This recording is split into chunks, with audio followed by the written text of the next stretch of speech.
Kwenye video hii nitaenda niongelee vitu vitano muhimu usivyovijua kuhusu makao makuu ya ulinzi wa taifa. Namba 1.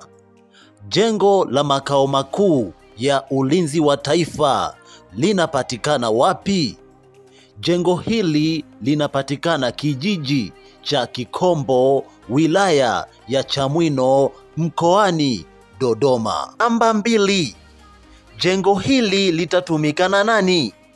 Jengo hili litahusisha viongozi wa juu wa vyombo vya ulinzi chini ya Jeshi la Ulinzi la Wananchi wa Tanzania. Hapa ndipo maamuzi makubwa ya kiulinzi na mikakati ya taifa itakapopangwa. Namba 3. Hili si jengo la mapambo tu.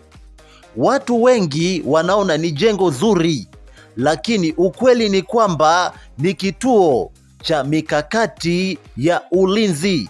Ni sehemu ya uchambuzi wa masuala ya usalama. Ni alama ya uwezo wa taifa kujitegemea. Jengo hili limezinduliwa na nani?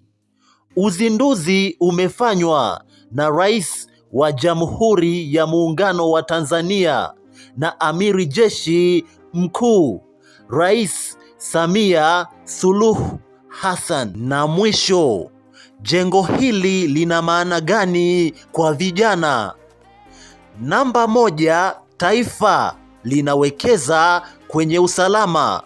Lakini namba 2, sekta ya ulinzi nchini Tanzania inaendelea kukua kwa kasi.